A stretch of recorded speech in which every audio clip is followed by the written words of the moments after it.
The brothers Wisp. The brothers Wisp, brothers Wisp. The brothers Wisp. The brothers. You're Wisp. now listening to Greg. It's the brothers Wisp. Let's take a ride through space on this mothership. Hey everybody, this is Tommy with the Brothers Wisp. We got a little bit of a late start for the cast, so I'm just doing the our shout outs really quick, and we'll get this party rolling.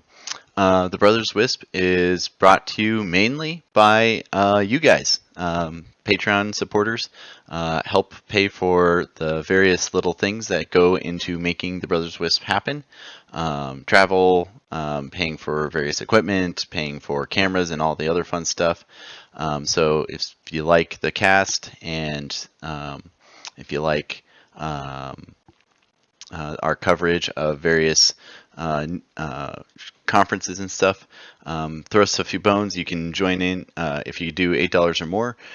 We have our Patreon group, the Slack group, and we can get you in there, Little Brothers Wisp Slack group, and a lot of guys who are really smart and help out a lot, and great info there. We also have a few sponsors. We have Sonar, a scalable, intuitive, and comprehensive ISP billing and operational support system. Learn more at Sonar.Software. TowerCoverage.com. Tower Coverage is your RF propagation system to empower your network. Real-time data metrics enable your coverage area, reaching your customer base, and more. The industry's best RF propagation mapping system allows website integration for customer sign-up and pre-qualification. Use this data to scientifically plan network expansion and help your WISP succeed. Get a free trial today at TowerCoverage.com. Preseam. Get a single pane of glass view of your network with Preseam's trusted QoE solution. Using Active Queue Management, Preseam is a set it and forget it tool that lets you manage your network proactively without any complicated rules or geek knobs. With Preseam, you also get exclusive RF scores and analytics that show you the health of your network across all subscribers, access technologies, and vendors. Premium QoE, precise data, Preseam. So double thanks to them for getting us a new write-up. And then lastly, but by far not least, Villo, a complete mesh Wi-Fi hardware and remote management solution that empowers WISPs of any size to delight your customers, reduce your operating costs, and grow your business. Designed with input and feedback from the ISP community, Villo is proud to be a trusted partner of over 150 ISPs around the world. So those guys all contribute on Patreon as well. And so if you go over there, you can see everything that we do. And yeah, on to the show. Enjoy, guys. Hey, everybody. This is Tommy with the Brothers Wisp. We're recording today. Sorry for the bit of a delay, but we're recording and doing a new cast. We're going to be talking about X86 versus ASICs, and why we might not need to throw ourselves entirely into the dedicated hardware space. To my left over here, I have Greg, all the way down from Aussie land. G'day, how you going? Well, good morning, because it's like 1 o'clock in the morning here. How you doing these days? Yeah, really well. I'm currently coming to you from Vegas, northern part of the eastern seaboard of Australia. Nice. And then down here, I have Justin Wilson, another Brothers Wisp member. Good morning, everybody. Been a little bit, but good to be back. Yeah. Where are you hailing from right now? I'm at home in little bitty town of Williamsport, Indiana. We got snow on the ground. I always tell everybody we're the only county in the state that doesn't have a 3-color stoplight. Everything's flashing red and yellow, so we're a very rural town. That sounds absolutely amazing. Yeah, so I'm hailing from little Oregon, Illinois, where we finally have snow. I was promised in the Midwest that they get snow all the time, and I have been very disappointed so far with this winter, but I'm getting satisfied now. over here on my right, I have Tom Mitchell from netElastic. I met you at WISPAPalooza this last year. How's it going? Doing really well, thanks. And we've had lots of snow this year, so I've been enjoying it quite a bit. Where are you hailing from? I'm currently in San Jose, California. Nice. All right. All over the place. And then down here we have Paul Mannion from Intel. Hey. Oh yeah, how's everybody? Yeah, I'm actually probably furthest away of all you guys. I'm on the west coast of Ireland, and certainly no snow here. Greg, I think you were just telling me that it's a little bit warm down your way. Yeah, we've got a bit of a heat wave going here on the east coast at the moment. So it's 36 degrees. So what's it, 97, 98? You're in the old way? Sheesh. Yeah. Pretty warm and really nice. So Paul, you're heading up Intel's routing force, I guess, is what we were saying. Yeah, it's I look at the broadband access market. So things like the BRAS or the broadband network gateway, the optical line termination units, services you might run in the central office, and applying cloud principles to those architectures. So yeah, we call it next generation broadband architecture. Okay. And then Tom, what do you do for netElastic?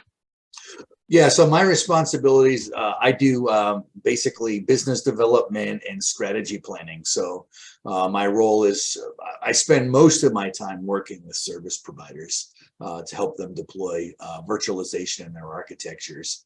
And sometimes it's a pretty new thing, but most folks have heard about it and have wanted to delve into it, but have been maybe a little bit more cautious. So I help them through that process. Awesome.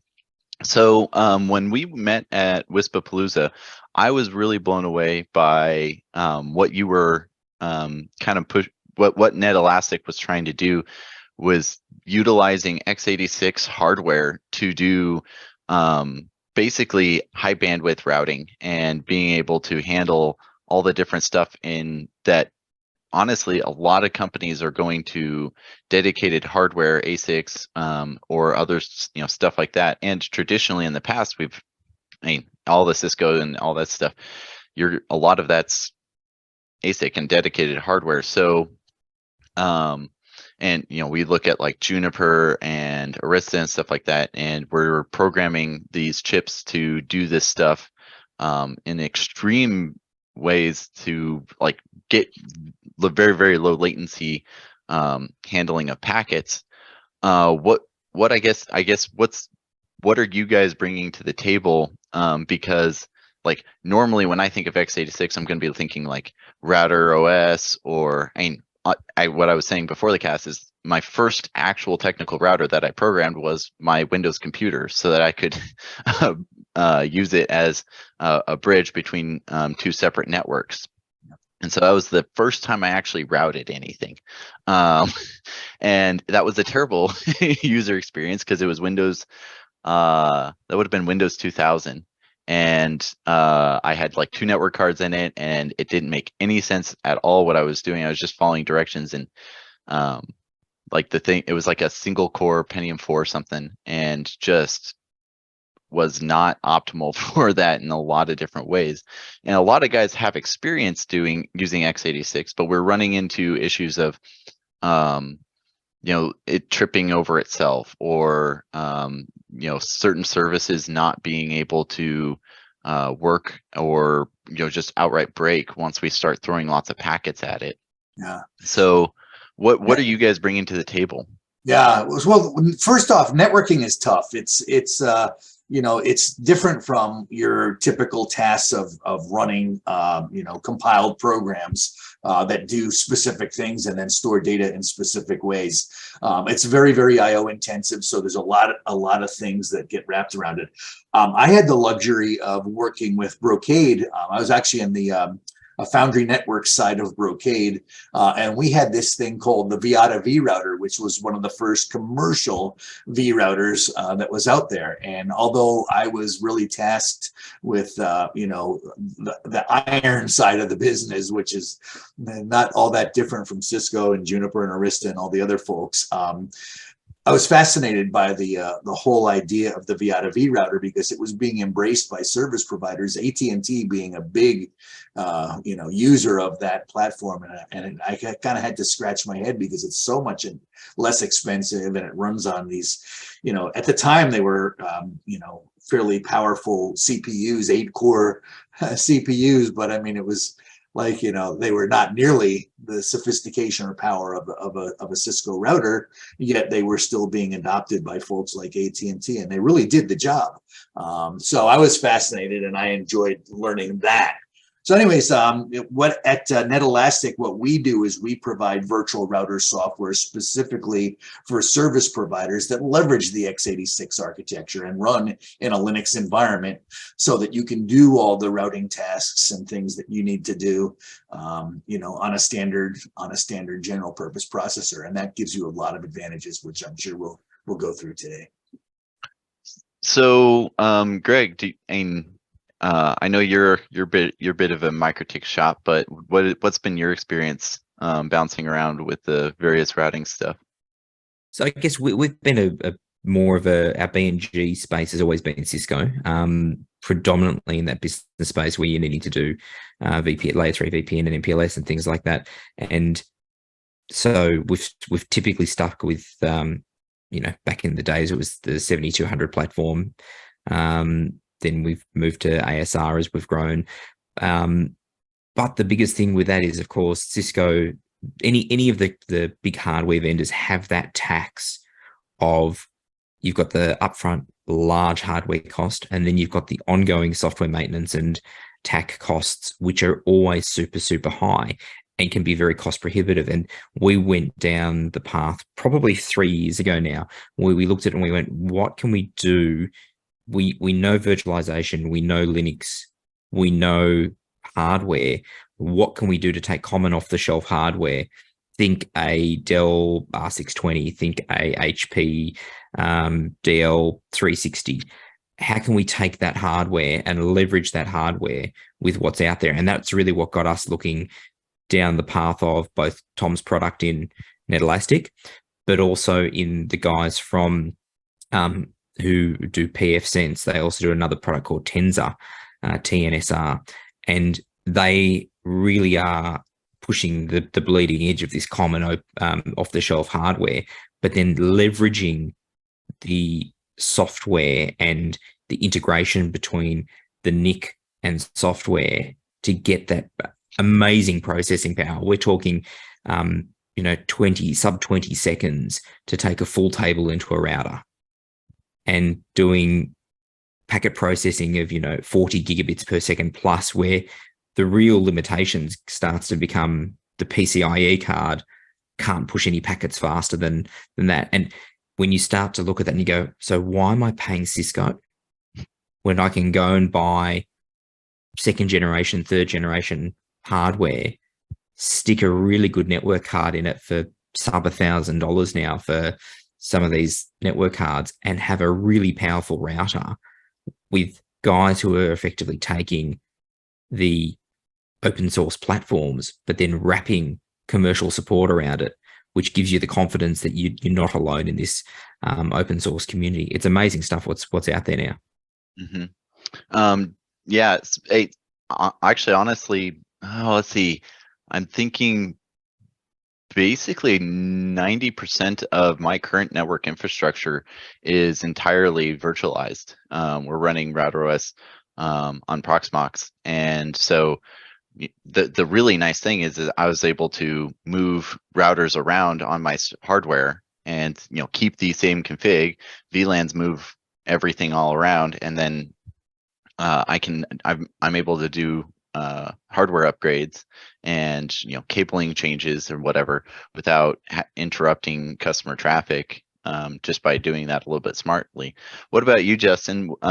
What's been your experience running X86, and moving forward, or even where you've found that you've needed to go to ASIC? Our biggest challenge, especially on the exchange side of stuff, is we host a lot of cache boxes for the big content folks, and so those are our heavy hitters on our fabrics. So we ran into an issue several years ago, and we went down the rabbit hole trying to solve it. Is we are needing to route 60 to 80 gigs to a particular set of hosts. And we couldn't find anything but Cisco at that time that could actually handle the load. We were looking at, Baltic Networks had their router that was X86 based, and we were putting 40 gig cards in those and trying to route traffic, and it would just fall flat on its face after about 10 to 15 gigs, and even with the latest generation of processor. So it wasn't really, we were happy with the amount of interfaces and that it just couldn't keep up with the traffic. And we looked at Viata, and we looked at, quite a number of different sources, because it was a problem we had to solve. And at that time it was, okay, we're buying $3,000 or $4,000 x86 routers. And we actually solved the problem with a $600 Cisco layer 3 switch, which we still have in production today. And I'd like to move off of that because we don't have the flexibility. Everything with Cisco is Cisco's way. And a lot of these open source people are, especially with Microtik or someone like that, you get a lot more flexibility. So that's kind of been our major pain point with some of the x86 stuff. And I'm hoping these guys today can kind of, hey, we got something for you.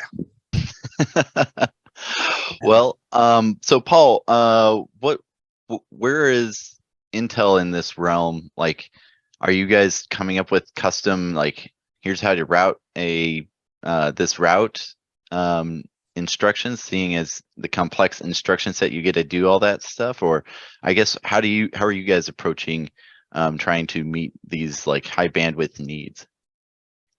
I guess our journey started back 2012 with the advent of, I'm sure Tom is familiar with the data plane development kit.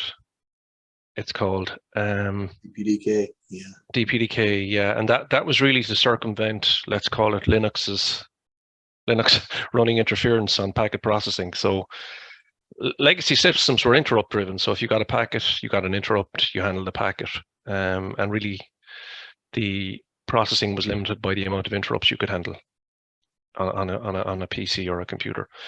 The first thing we solved was just take away that.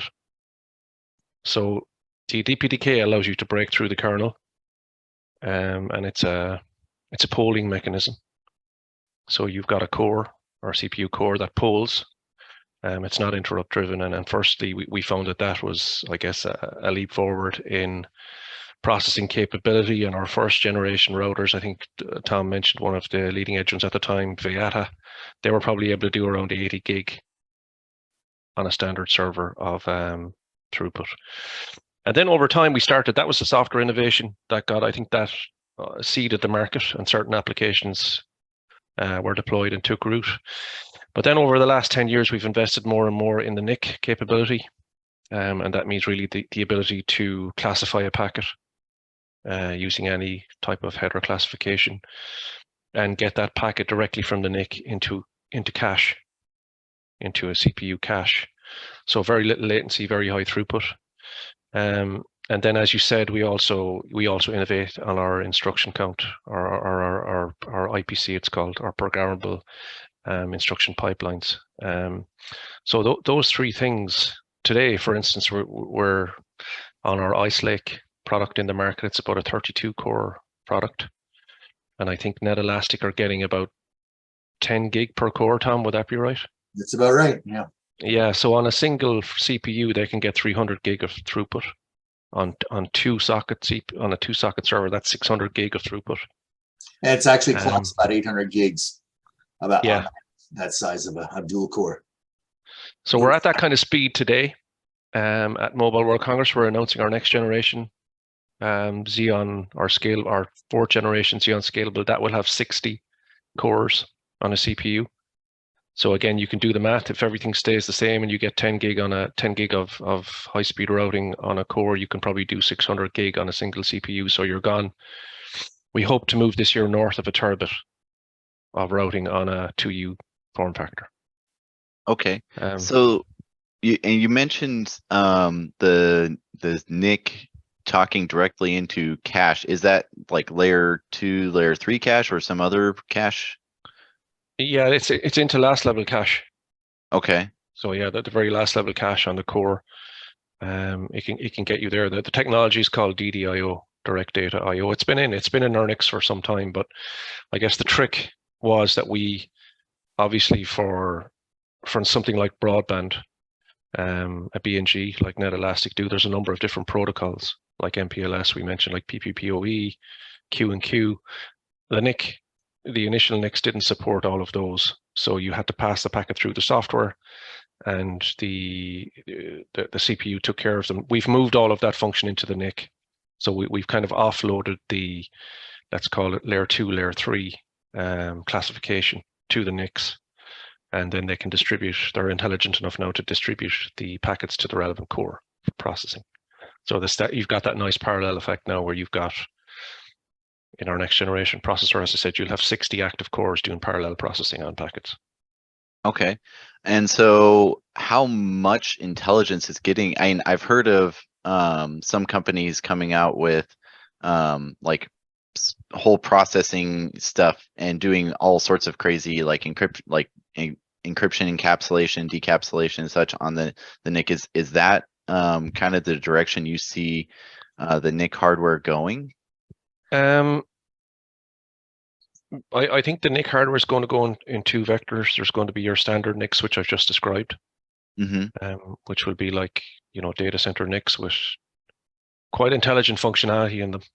We call them foundational NICs, but they have got quite intelligent.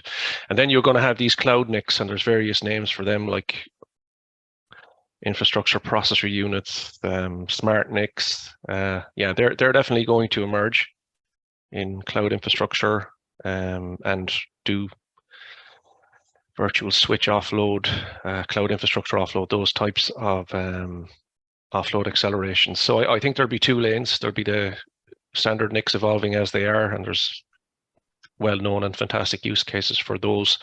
And then there's that new generation of, let's call them, whatever you want to call them, cloud NICs, smart NICs, infrastructure offload NICs, yeah. Do you see that infrastructure offload NICs like that would be like beneficial for the the networking guys space, or is that going to be more application specific, depending on if you're like doing huge amounts of storage or something like that? Yeah, I think they will be beneficial over time. That's not their original, let's say, a design use case, but I think over time the cloud infrastructure is going to spread from cloud through network to the edge, and these platforms will bring that type of capability, and it will get used when it becomes economically viable to do so. Yeah, but it's not necessary today to have these types of NICs to run the workloads we're talking about today. But I think as a nature of the platform evolution, they will eventually evolve to that type of platform, just because that functionality is there, and they will have to land on it. Yeah. So one question I probably as a clarification, I think I get the idea of what's going on.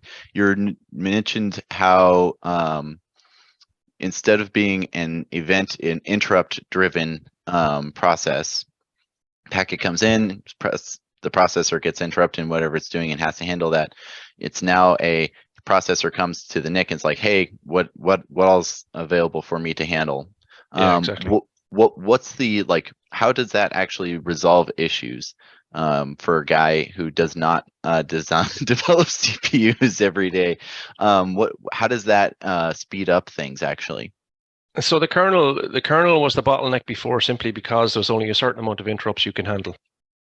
So if you were talking about terabits like we're at now, it simply wouldn't be able to service those interrupts in that manner. It's just impossible on NICs. So that it's called pole mode. The pole mode approach, it takes away that problem, and you can go as fast as your core can pole, which is you're in massive gigabit frequencies there. So that's the first thing. It removed the bottleneck, the Linux interrupt bottleneck, and then the second thing it allows you to do, it allows you to scale performance. So you're not just limited to the NICs interrupt frequency anymore.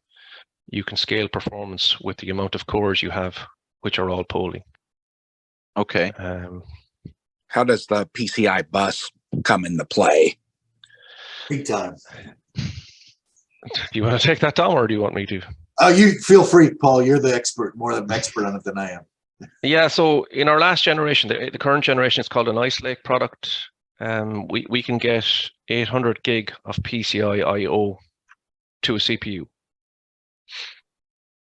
So depending on the form factor of your server, what I'm saying is if you can stuff enough NICs into your server form factor, you should be able to get 800 gig to the CPU, and we have that today with netElastic on a standard Dell. Is it a 380? 360? I can't remember the SKU you use, Tom. But it's not a boutique solution. It's available in the standard server if you choose the right one.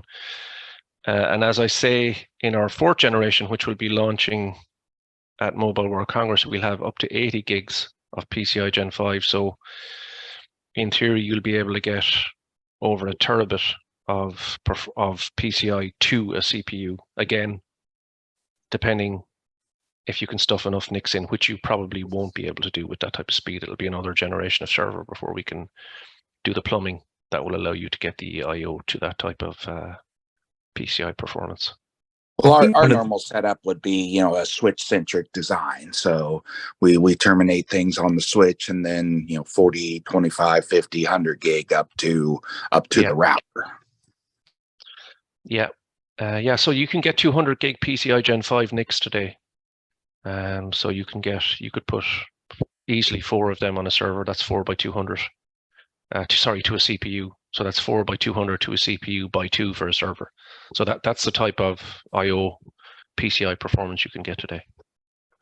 Now, I think one of the great things that's come out of all of this is that a lot of the players with DPDK have come together, and it's broken down the barriers between kernel and hardware manufacturers, because you've now got the likes of AMD and Microsoft and NVIDIA and Intel and Ericsson and all these guys who are making chips working together and using the common underlying infrastructure with DPDK to tie their solutions together. So the guys who are making the mobile base stations, the Nokias and the Ericssons of the world, are using the same technology that Paul's talking about, and it's available to you to go and stick on top of a Linux kernel today. You can take a CentOS or a Debian or a Ubuntu and put something in front of it to actually use DPDK and use FDIO to go and get some the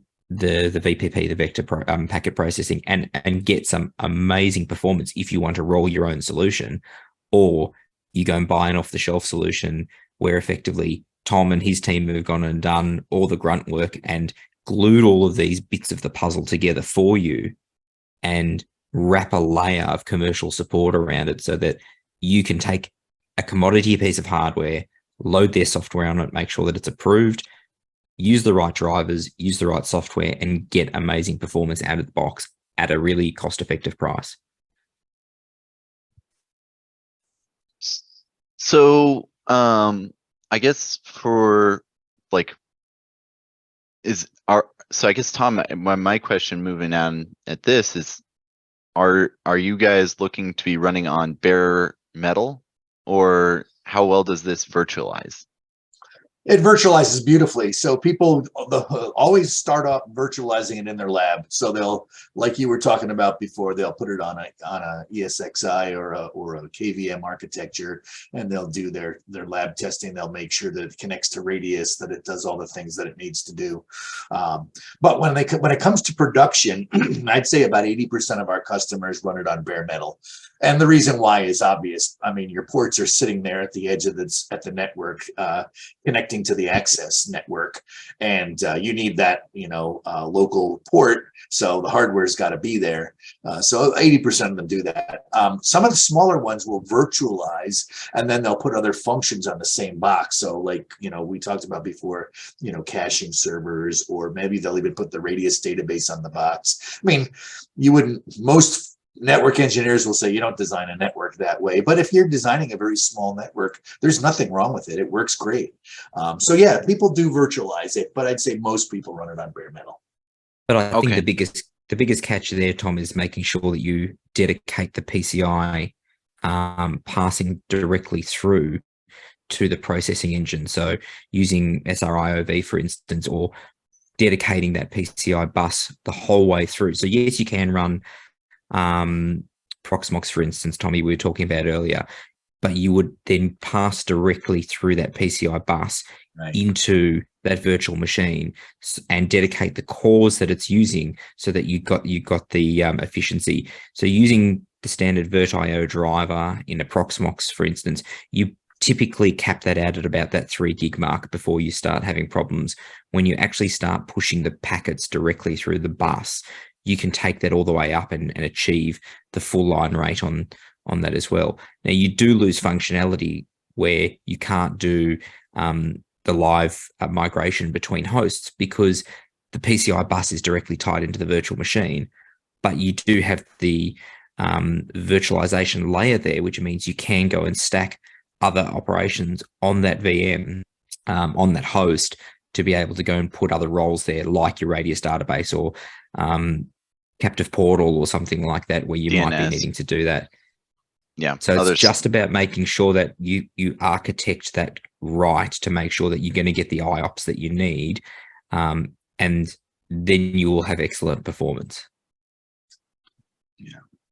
So I guess rolling from there, like how, like we have these really cool packet processing and such.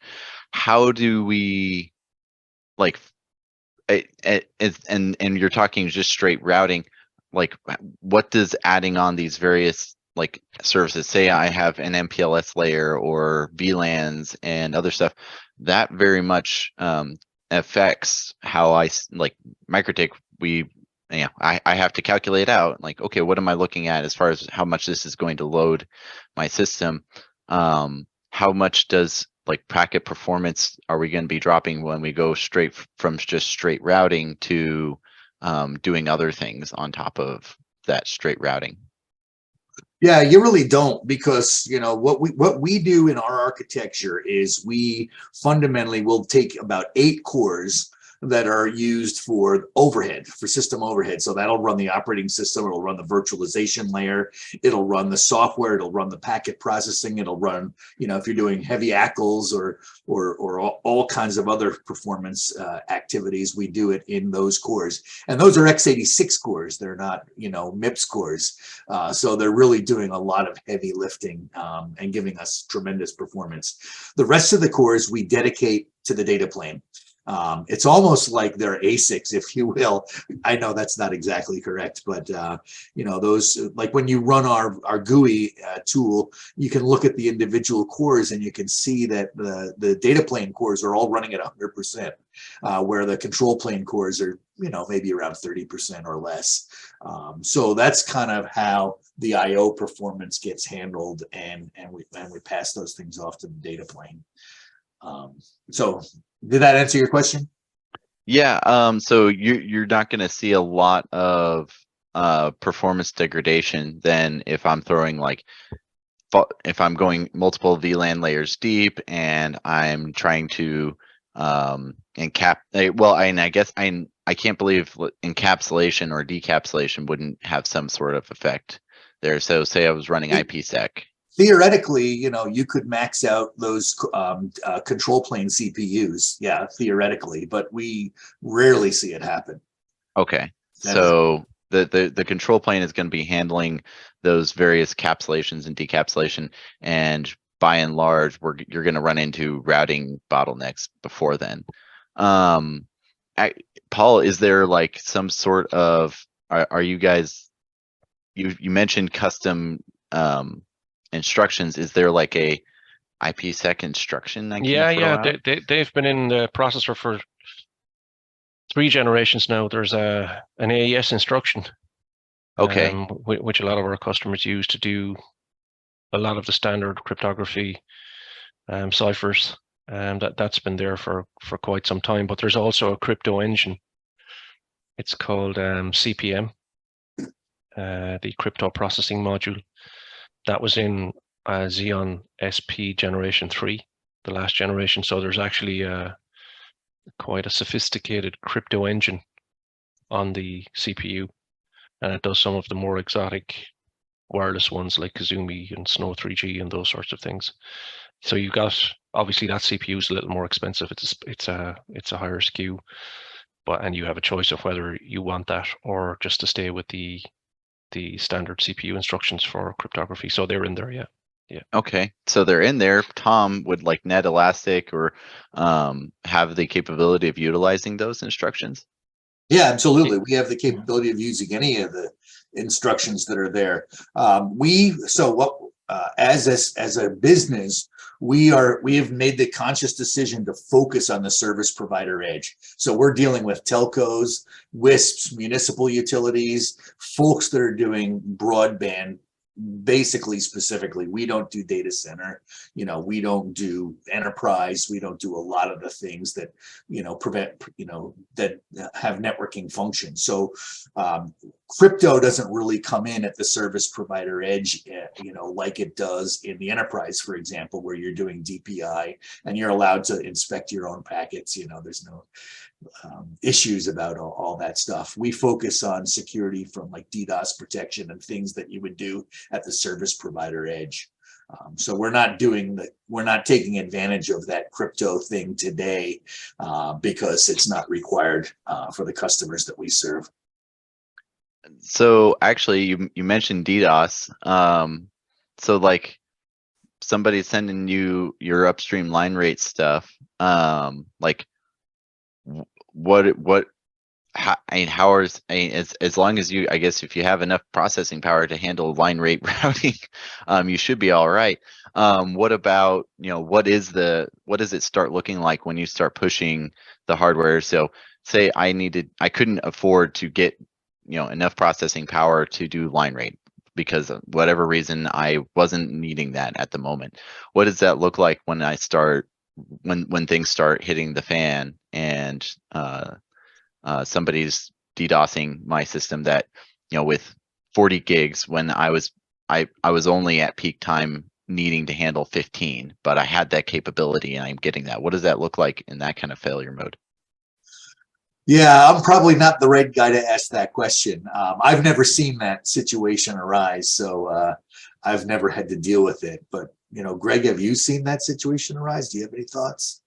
Yeah, I think the biggest thing with any of the DDoS-based applications is it's then how are you interpreting those packets to be able to deal with it. So most people would apply sampling based on the incoming packets and send that off to some sort of engine that would then look at signatures based on the types of traffic and then return ACLs to the routing engine to say, send this community upstream to drop this traffic, or send this to my upstream to invoke a black hole or a DDoS protection mitigation system in place. Now, there's lots of people who are using DPDK and FDIO to actually build soak and scrub applications. So when we're talking about it from a routing perspective, it's not in a service provider edge routing, but they're building an application specific to do DDoS soak and scrub using this technology, using common off-the-shelf hardware, using a Linux kernel with an Intel NIC, for instance, to then plug in to sit between the broadband edge and the consumer, or the BNG, or whatever might be sitting on the edge of that network, to inspect that traffic. And because DPDK is not kernel driven, it is going straight through. They can inspect that traffic at high volumes, at line rate, really quickly, make those decisions, and so can scrub it. That's going to be the difference. So I think it's just about making sure you architecting your network right to deal with that to start with, but at the same time, understanding that these applications that are now readily available, and these are effectively open community projects that the likes of Intel are contributing to, because they are, they're the ones making the NICs, they're the ones making the CPUs, along with the likes of Mellanox and AMD and the other guys who are at NVIDIA, who are out there making these high performance NICs now. These guys are all contributing to the same code set, so that the greater community is actually getting the benefit across whatever platform and how you implement it. And that's why it's really good to see, because you can use it in a mobile application point of view. If you're a mobile operator, you can use it if you want to go and develop a product and take this code and integrate to it. The opportunity is now out there for you to go and do that. The instruction set is there. It's an open project. The DPDK stuff at dpdk.org. So you can actually go and see it. You can download all the libraries. You can read all about it. You can see all the white papers are there. So this is not behind closed doors. This is what these guys are all now effectively taking into their products, where it used to be the ASICs were, no, this is secret squirrel, this is proprietary. The likes of your Cisco's and the likes of, probably your Brocades and your Junipers and Aristas are no doubt under the hood using some of this technology to do their packet processing, to be able to put it into their product. Very true. So then, I guess, so we're looking, I'm trying to envision like what options we could have for like edge I'm thinking of like, where I'm dropping in right now. I just drop a Dell R620 30. No, I think we're on 30s right now.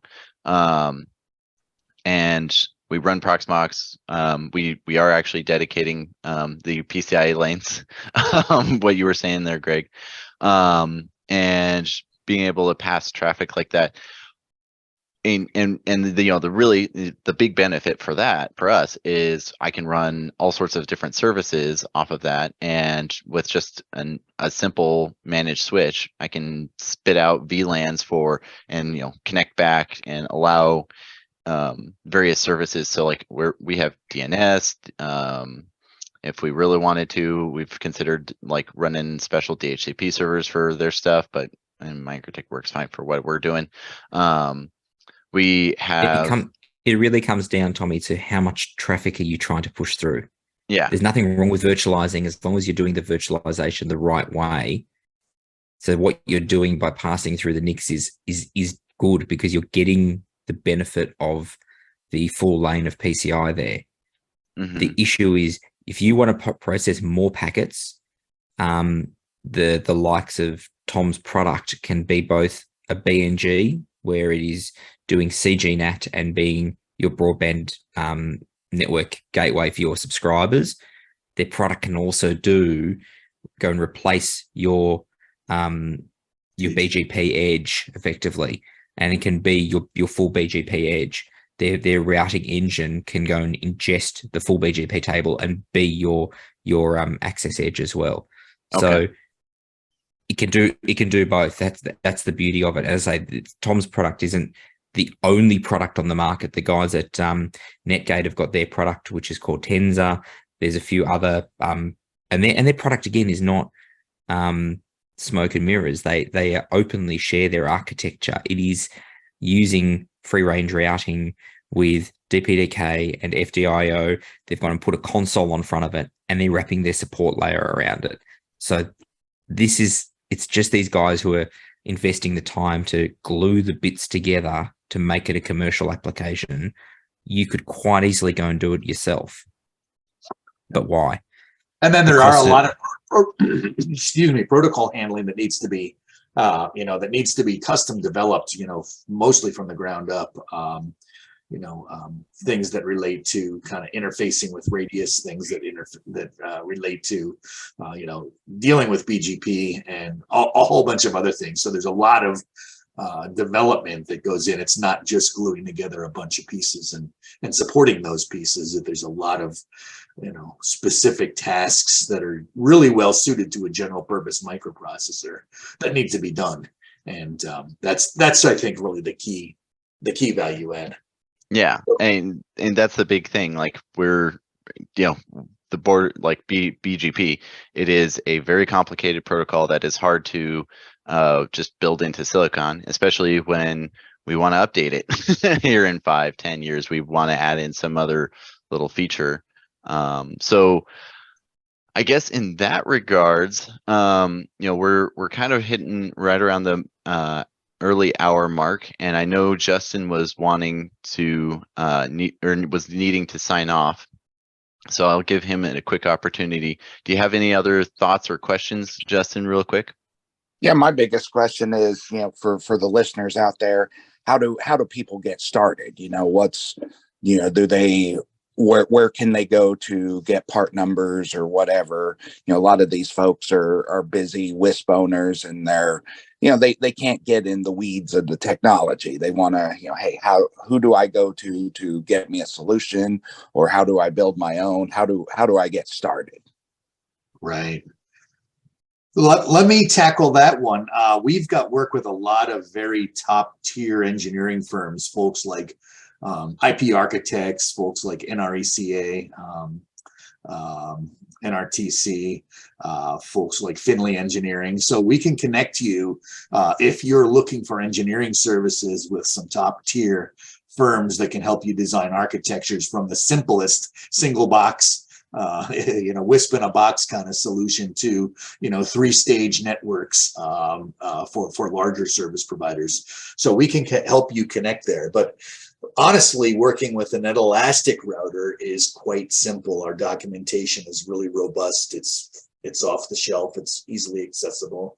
And we also have a very easy methodology for, putting it in your lab. So if you've already got yourself a network engineer on staff and they're mucking around with stuff, we can give them a trial license and allow them to actually carry traffic if they want. But mostly what they would do is lab it up in a VM and make sure it connects to all the devices that they're using on their network and supports all the protocols they want. And once they do all that and say, yeah, that makes a lot of sense, let's go, we can help them get deployed. So there's a lot of ways to do that, Justin. Yeah, I think if you could provide Tommy with some links or something to put in the show notes, that would help folks quite a bit, and that gets me where I need to be for my people, and say, hey, here's how you get started. Yeah. What about maybe not so much as the high end? We've been talking a lot about the high end stuff, but a lot of guys are looking for efficiency, and because there's guys who are running a tower of radios, and they're doing that all off of solar, and there's a lot of places out in the world where power just isn't reliable, and a lot of my listeners, we spend a lot of time in the Brothers WISP talking about batteries. So I guess this would be more of a Paul question. Are you guys looking for ways in which to make things more efficient? And Justin, if you've got your questions, just feel free to sign off. Yep. How do people reach out to you really quick? You're gonna get rolling. Sign off. Yep. Okay. Thank you, Justin. I'm going to have to go shortly as well, guys. But I can take that question before I go. That'd be great. So yeah, we have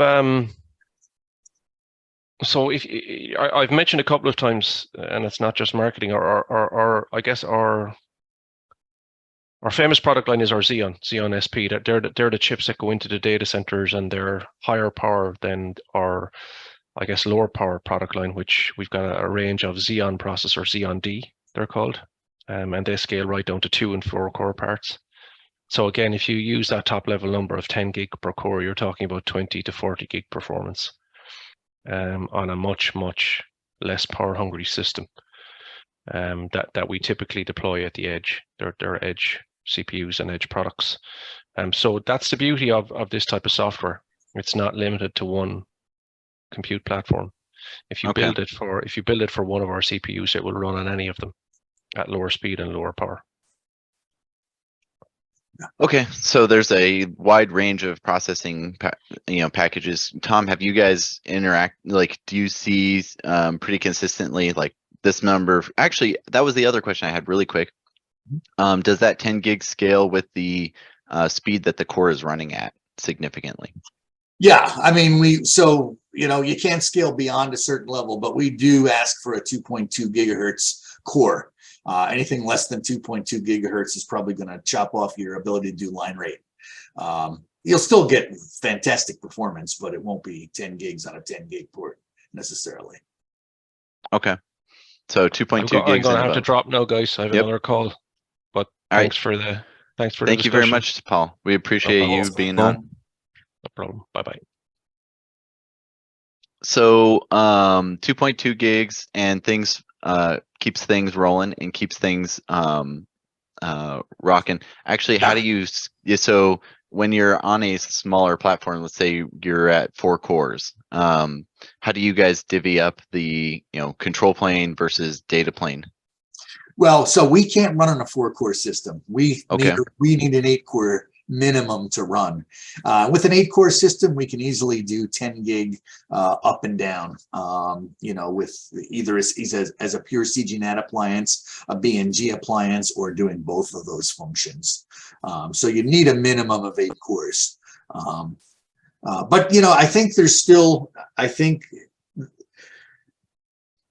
there's a lot of WISPs that are operating at a certain level that MikroTik is going to be perfect for them. And there's no need to move to our architecture because it's giving them the performance they need. It's giving them everything that they need, and it's great. It does have wonderful power consumption characteristics. It's really well suited for, putting at the base of a tower and things like that. But when you start hitting populations of, beyond 900 subscribers or maybe beyond 1,500 subscribers, then you're getting into situations where you're going to need to step up the performance. And if you're certainly in the 30,000 subscriber range, that's probably not going to do the trick. So that's where a solution like this might make more sense. And then those folks are all looking at at the Ciscos and the Junipers of the world, the ASIC based solutions, and those are in a different cost envelope, if you will. So that's, I think, where we kind of fit. We say we fit between 1,000 subscribers and 100,000 subscribers. That's where our sweet spot of the market is. And the previous discussions that we've certainly had, Tom, is been around your CGNAT solution, where you guys are saying a single /24 will do 20,000 subscribers. That's the sort of density that you're getting out of your product versus I don't think I would ever see, Tommy, a MikroTik getting up to 20,000 CGNAT sessions. It's just not the same. It's not the same type of product. No, you maybe if you're throwing just a ton of X86 cores at it, but that's not really what that's designed. Yeah, and a lot of guys would just, at that point, I think most everyone just tries to run some sort of other NAT system to just balance everything out. Just because, you're just gonna throw in like a FortiGate or Fortinet, whatever. FortiGate, F5. There's plenty of other big tin providers out there who have got CGNAT solutions, but that netElastic product can certainly do those sorts of numbers with, again, it's off-the-shelf hardware. This is not hardware that you've got to, go out and spend hundreds of thousands of dollars on. You can go and buy, second generation, 2 generations ago hardware. And when you need to upgrade it, you can then go and buy new tin.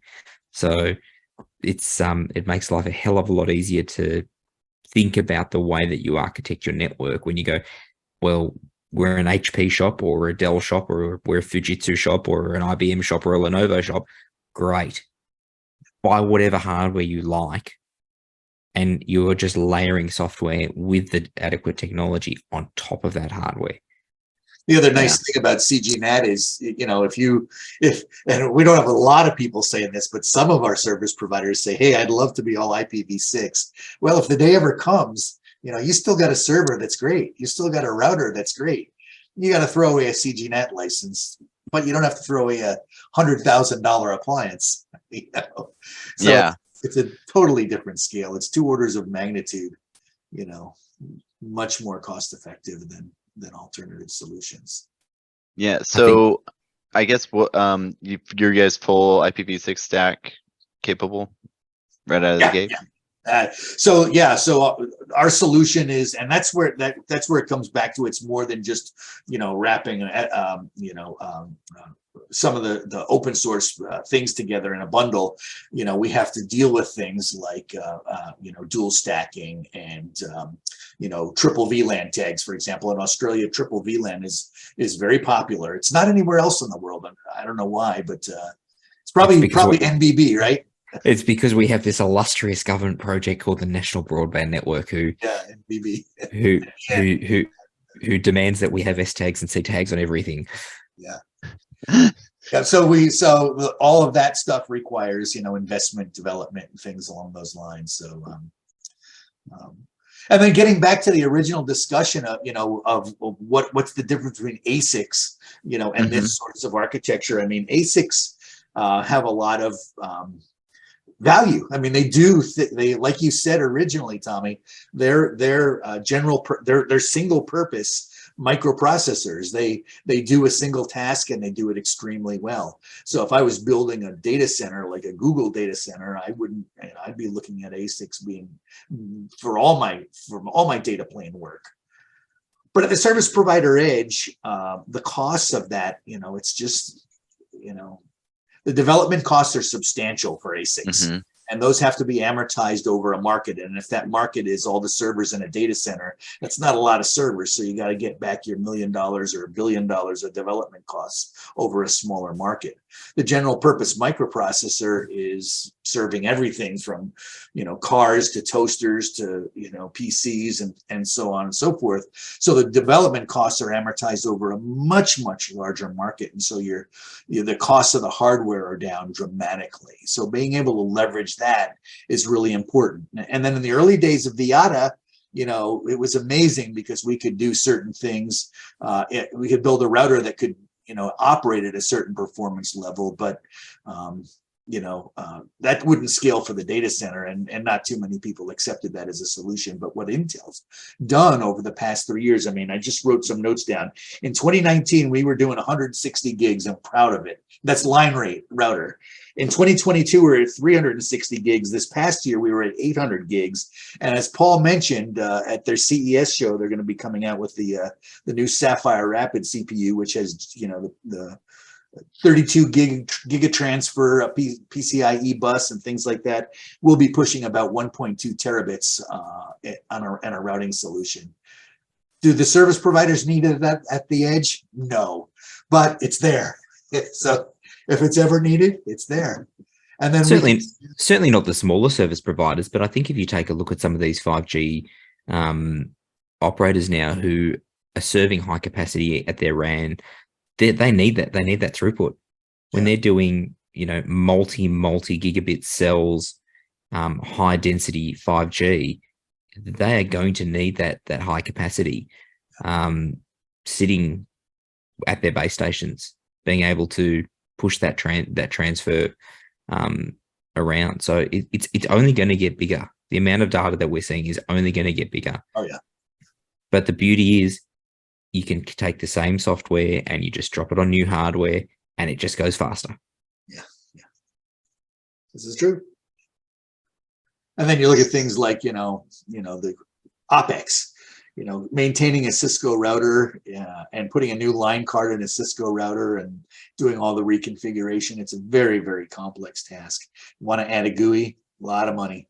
In a virtualized environment, you've got a lot of tools that are available to you to do network management, to do, you've got, for example, virtually all the routers have netconf as the management layer, so you can pop all these kinds of tools on top of the router and manage it in a very cost-effective way. You want to swap out you want to add a line card to a Cisco router versus add a NIC to a server. I mean, it's an IT task versus a network engineering task. So your CapEx is down, your OpEx is down, your performance is up.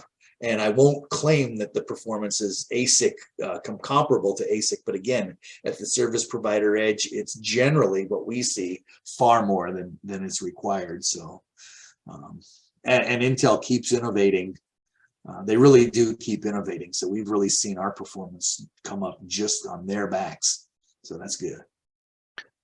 So I guess as far as border network gateway BNG stuff, what all services are you guys able to handle and offer? So we've talked about BGP, and I assume you guys have OSPF built in.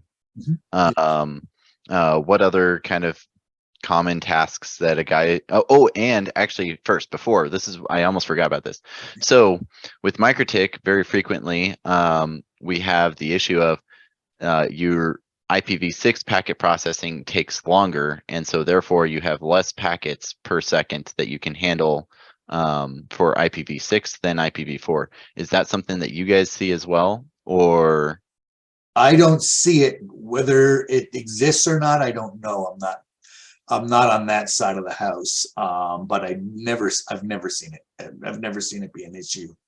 People have brought up that we don't process packets as rapidly in V6 as V4. Okay. The headers are bigger, but so what? I mean, that's a few bytes. I don't see how that would have impact performance. Twice as many bytes, or actually no, more than that. Yeah, more than that. 4 times as many bytes.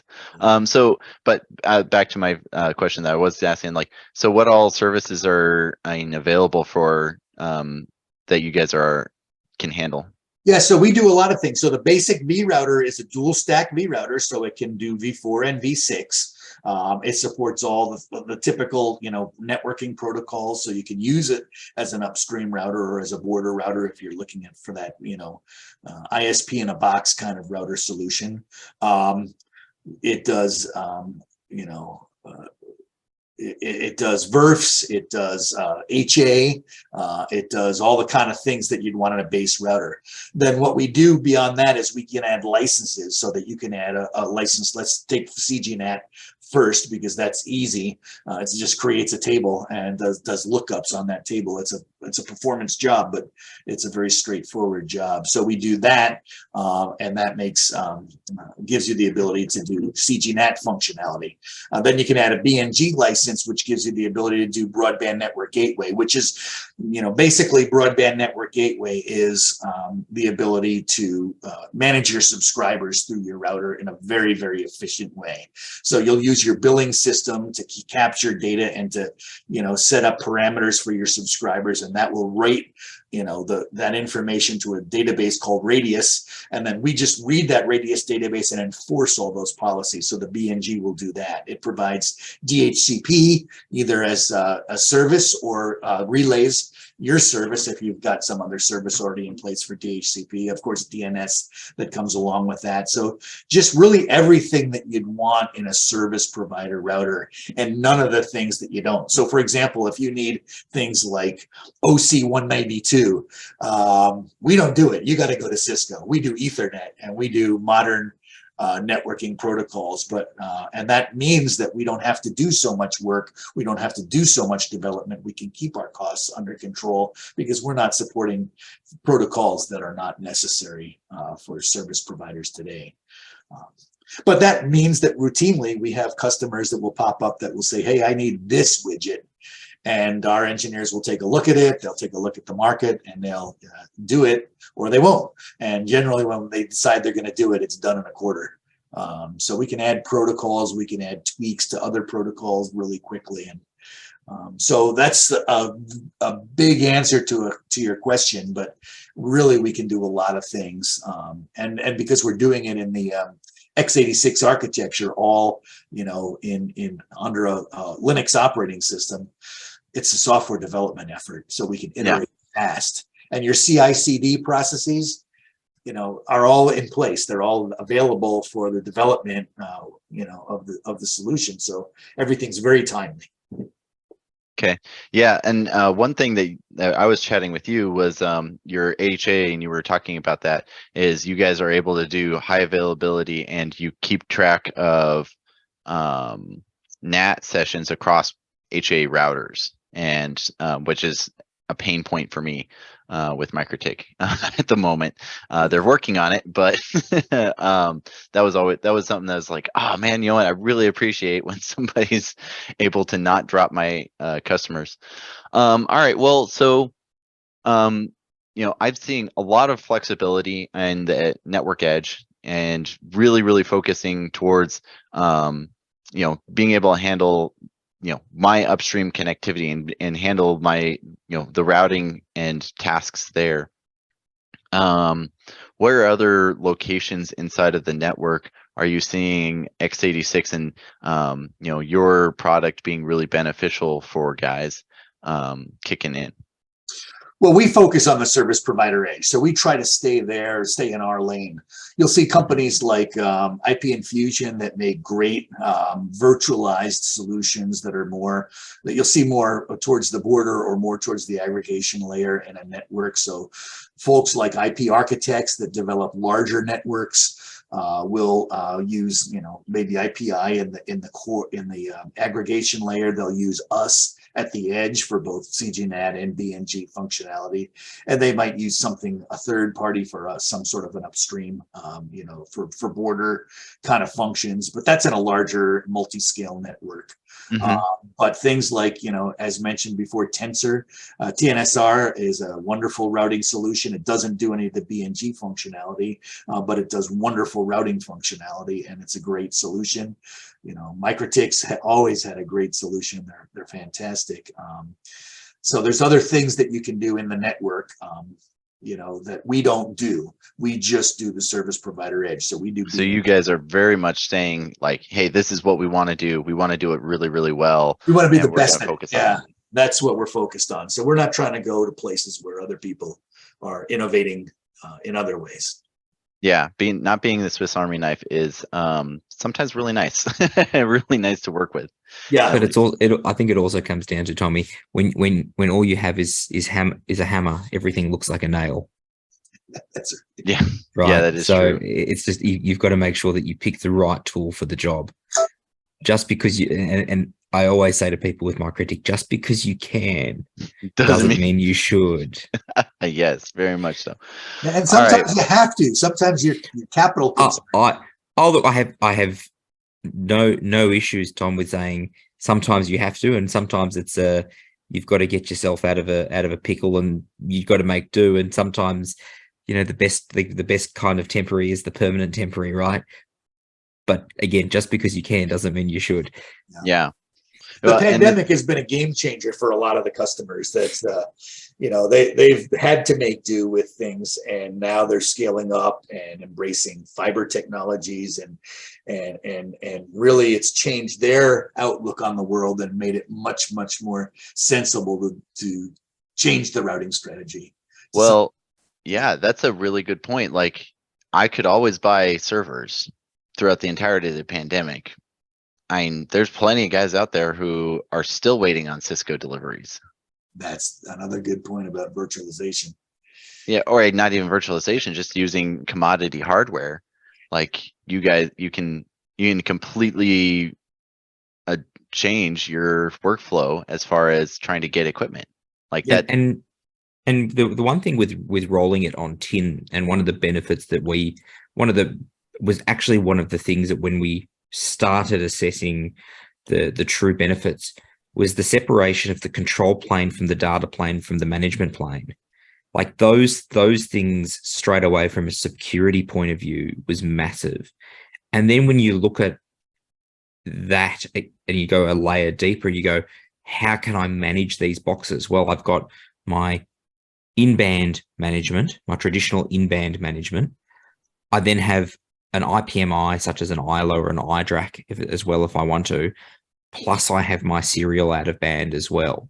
So the number of advantages that you actually get going down the X86 path is when you actually start extrapolating out all of these benefits, not just from a, dollars and cents side of it, but also the management layer, the security layer, the